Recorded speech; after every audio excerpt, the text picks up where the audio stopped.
Assalamualaikum warahmatullahi wabarakatuh. Ketemu lagi sama Manda dan kali ini aku mau masak sayur rebung. Nih, sayur rebung. Jadi kemarin udah tanya sama mamaku, bahan-bahannya gampang banget. Ternyata cuman bawang merah, bawang putih, kemudian ketumbar. Aku pakai ketumbar bubuk. Kemudian ini adalah kemiri. Tuh. Dan santan. Ini air udah aku didihkan dulu. Santannya nanti masuk gitu kan. Tambah tempe busuk. Beruntung punya tempe busuk. Kenapa? Tempe yang nggak jadi aku goreng, cuman beli doang. Jadi sekarang aku mulai menghaluskan gitu kan. Karena menghaluskan itu agak susah buatku. Biasanya aku blender. Tapi ini mau aku haluskan. Bismillahirrahmanirrahim. Nah, jadi pertama kita tumbuk-tumbuk. Nah, kalau sudah ditumbuk-tumbuk akan lebih mudah dia ini ya dihaluskan karena nggak lari-lari. Nah, jadi kemarin aku masak kan sambil curcol biasanya ya. Terus aku buka tuh kolom pertanyaan di WhatsApp, mau curcol apa nih sambil bikin sambal gitu kan. Terus teman-teman pada gini, Manda gimana caranya mempertahankan konsistensi masak ya. Itulah jawaban yang juga susah aku jawab kan. Cerita dong konsistensi memasak gitu kan. Saya sendiri aja nggak konsisten, jadinya ya aku nggak bisa kasih jawaban. Bahas yang lain lagi. Ada pertanyaan, Manda, kalau belanja di mana gitu? Aku tuh belanja ada di depan rumah. Kalau aku pas di dapur Manda, jadi aku enak di depan rumahku tuh setiap jam 7.45 sampai jam 8 kita tungguin itu ada Yuksum yang datang. Dia tuh modelnya bisa dipeseni lewat SMS dan pasti dicarikan. Dia nggak pernah libur kecuali hari Minggu ya. Nih, terus gitu deh. Terus ngomong-ngomong soal hidup sehat, kemarin ada yang nanya, udah kalau bikin jus kayak gitu ada malesnya nggak? Ada. Hampir. Kalau pas nggak ada bahannya, misal kayak kemarin ini beberapa 2 hari ini nggak pakai tomat, nyari tomat katanya susah. Mungkin aku juga nggak tahu ya, karena aku nggak lihat gitu. Aduh, lompat, kita masukkan lagi aja. Aku nggak cek keadaannya gimana, tapi mungkin iya gitu. Karena yang aku minta kan tomatnya biasanya yang besar, yang merah gitu. Kalau tomat yang masih berwarna oranye gitu kan enggak ya. Terus jadi males sedikit, tapi Panda bilang janganlah ya, kan kita udah ngerasain manfaatnya nih. Tubuh tuh jadi nggak gampang capek, kemudian menstruasiku teratur loh teman-teman, itu yang luar biasa banget. Kemudian di badan tuh enak, katanya segar. Panda sebelum kita makan yang sarapan gitu, kita udah isi dulu pakai si sayur buah tanpa gula, tanpa madu. Jadi kemarin waktu Zoom, wah Manda itu bikin jusnya itu pengen gitu kan. Iya, yo mulai dicobain gitu kan. Itu terus manisnya gimana? Orang tuh mesti akan tanya gitu. Teman-teman, namanya sayur dan buah ya. Ketika diambil sarinya, Masya Allah, manis teman-teman. Namanya wortel tuh lebih parah buah bit. Rasanya tuh kayak tanah daripada si wortel yang kayak kata suamiku tuh baunya tuh kayak tanah. Tapi ada yang lebih parah lagi, yaitu si buah bit itu tadi. Kenapa di usia 42, yay, I'm 40 over 40 and I'm happy gitu kan. Kenapa kok harus makan wortel gitu? Wortel itu untuk anti pembiakan sel kanker. Jadi aku punya sahabat namanya Mbak Lita. Next aku spill lah ya Instagramnya di Instastory. Beliau tuh survivor kanker selama 15 tahun kalau nggak salah, atau bahkan lebih ya, karena aku kenal kan di Jerman waktu itu 2009 sampai 2010. Nah, dia bilang satu hari pagi seharian gitu mengkonsumsi 2 kilo wortel. Nah, sejak itu memang wortel dipercaya, aku baca juga dia bagus nih gitu. Dan satu lagi adalah buah bit. Ternyata aku baca kalau buah bit itu sebetulnya aku ngambil warna ungunya, karena buah bit, buah naga, apa namanya, kol yang warna merah itu bagus untuk membantu menurunkan kolesterol tuh.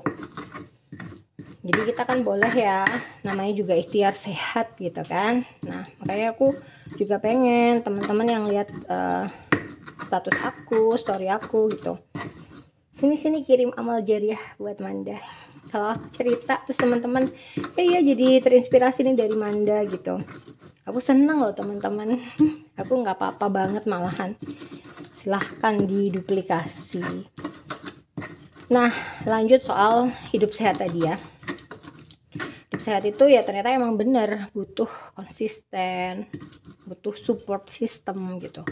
Beruntung kalau aku lagi males tadi ada Panda yang ngingetin gitu, wah nggak ada jus, nggak seger nih, langsung aku gerak gitu. Kalau nggak mau Panda beliin ini dulu gitu, jadi semangat. Nah, ini sudah kata mamahku tuh kita pakai telepon kemarin, ini dipanasin kayak gini ya teman-teman. Sini udah sebagian, nanti kata mamaku dikebur sama santan. Nah, dikebur itu bahasa yang diprotes sama Mbak Ira ya kan. Anda bahasanya jangan dikebur. Oh, baiklah. Dikebur itu di ini teman-teman, di bolak-balik gitu. Nah, aku pakai santannya ini. Katanya ini juga langka ya sekarang. Adanya ganti yang kotak. Wah, ini aja kadang-kadang tuh buat aku kayak masih kekentalan, kebanyakan gitu kan. Apalagi kalau yang kotak ya. Kemarin bahas sama Uti depan tuh, kalau ini kan 65 kalau nggak salah mililiter. Kalau yang kotak tuh 110. Nah, ini sekarang kita mau kasih dengan air.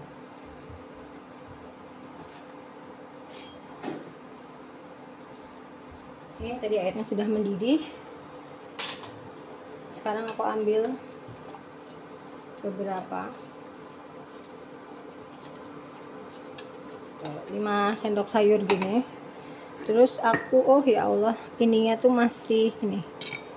Ternyata ketumbarnya nggak ikut ke ulek ya. Nah, oke, kalau sudah nih, kemudian ini itu kita masukkan ke dalam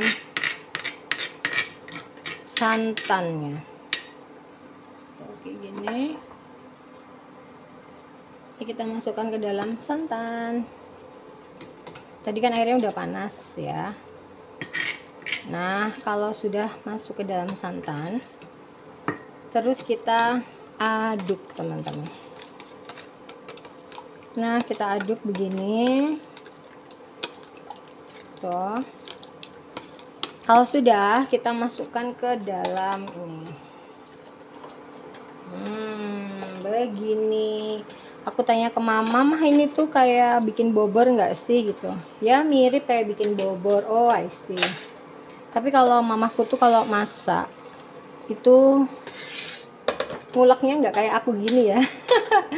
Ternyata kurang halus teman-teman, ya Allah. Masih bentuk berambang-berambang gini. Apa mending aku saring ya? Ya aku saring lah ya. Ya begitulah teman-teman. Orang itu kan macem-macem ya kan. Kalau aku tuh tipe yang sedikit perfect gitu. Jadi kalau ini jelek banget, ya aku saring gitu. Bentar, aku siapin saringannya dulu. Nah, kalau nggak disaring, soalnya tuh beneran tuh kemerampul gini. Jadi ini aku saring.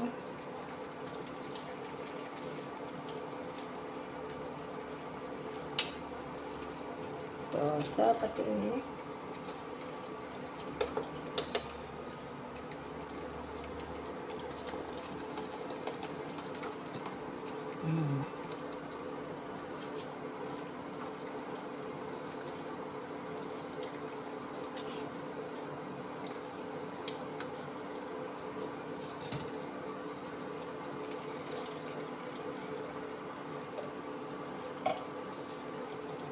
Jadi akhirnya masaknya pakai ini.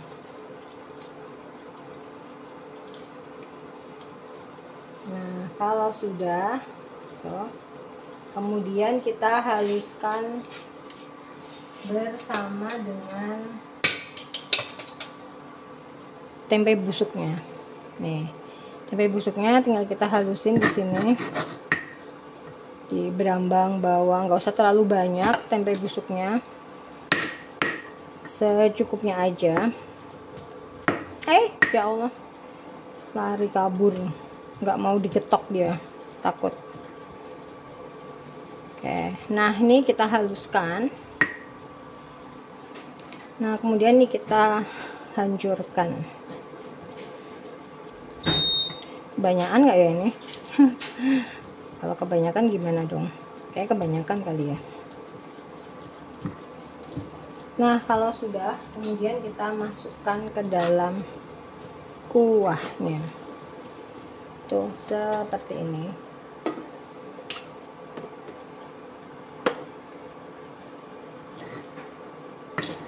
Mungkin aku kasih kucum dulu. Kayaknya nggak usah banyak-banyak. Ini udah off ya. Terus, kalau sudah, ini aku dekatkan. Ini cuman ini aja. Terus aku masukkan ini si apa namanya, si rebung. Rebungnya tuh udah dikukus, udah ditiriskan gitu teman-teman. Nah kayak gini. Ini kayak agak nggak menarik gitu ya. Nah ini kita tunggu sampai dia mendidih. Sengaja tempenya nggak semua ya teman-teman, tuh udah cuma separuh aja tadi, paling cuman 1,5 kotak, lentrak banget soalnya. Terus habis itu nanti kita baru tes rasa. Tes rasanya itu dengan menambahkan garam dan juga gula. Nah mamaku kan bilang pakainya tuh gula pasir biar warnanya tetap cantik. Ya aku tambahin aja kayak gula pasir di sini. Kalau tadi gulanya baru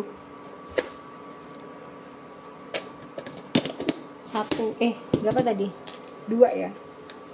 2 kecil, ininya aku kasih 2 juga tapi besar. Coba aku nanti udah keburu pengen nyicipin tes rasa. Ini kok beda kayak mamaku masak ya. Kalau mamaku masak tuh agak gimana ya, agak menggiurkan. Ini tuh kok agak kental gitu. Nggak apa-apa, penampilan itu nggak selalu identik dengan rasanya. Kadang-kadang tuh bentuknya tuh amburadul tapi rasanya tuh enak banget. Kadang bentuknya tuh cantik banget, dicicipinnya nggak enak. Asal jangan kecut ya teman-teman. Kalau udah kecut berarti failed, nggak boleh dimasak rebungnya. Nah ini kita didihkan dulu, nanti baru kita tes rasa. Nah setelah dia mendidih seperti ini, oh ya kalau pakai kompor listrik tuh ininya nggak panas ya teman-teman, tapi bagian alasnya panas, bagian ininya tuh panas, tapi dia tuh bagian sininya tuh nggak panas. Nih enak ya, itu yang bikin aku senang sama kompor listrik tuh kayak gini. Nah kemudian aku mulai icip nih, karena dari baunya tuh tempe bosok banget, terus ngelentrak gitu kan ya. Bismillahirrahmanirrahim. Rasanya nggak kayak masakan mamaku, nggak kayak masakan simbahku. Kita tambah garam. Itu lebih ke manis harusnya ya, manis ya, gurih gitu. Tapi yang sekarang itu rasanya apa ya, belum ada gurihnya itu. Jadi coba kita tambah-tambah, kita kurang-kurang. Nah itulah fungsinya dari tes rasa. Fungsinya tes rasa adalah menambahkan yang kurang dan mengurangi yang ketambahan, ya kan. Sama lah, Mandi juga belajar masak. Expert enggak, masaknya bisa semua loh, sangat tidak. Yang pasti gampang ya. Oke, sekarang aku icip ya. Bismillahirrahmanirrahim. Lumayan teman-teman. Jadi intinya adalah di tes rasa udah ada rasa-rasa kayak mamaku masak lah ya. Tapi ternyata emang tempe busuk ini bikin ngelantrek. Jadi nih, lihat ya kan, bisa kelihatan ngelantreknya. Jadi mungkin menurutku better nggak usah pakai tempe busuk kali ya. Nah, tapi karena ini sudah terlanjur, jadi nggak apa-apa. Oke, kita icip lagi setelah penambahan garam. Bismillah. Oh, masih. Udah better. Tinggal tunggu sebentar lagi, tanak, terus dimatikan. Nah, kurang lebihnya ini udah matang ya teman-teman. Dia udah mendidih berkali-kali. Udah aku icip dan ternyata harus sesuai dengan selera teman-teman. Ini takarannya nggak tahu berapa. Bismillah. Tapi dia sudah enak, udah beneran jadi sayur gurih ya. Ini adalah sayur rebung gurih ya, demikian. Ternyata enak juga loh teman-teman. Alhamdulillah. Nih, jadi ini rebung. Wah, akhirnya aku bisa masak rebung. Yeay. Sekian dari Manda. Aku matikan kompor listriknya. Jangan lupa like, komen, dan subscribe-nya ditunggu. Assalamualaikum warahmatullahi wabarakatuh. Dah.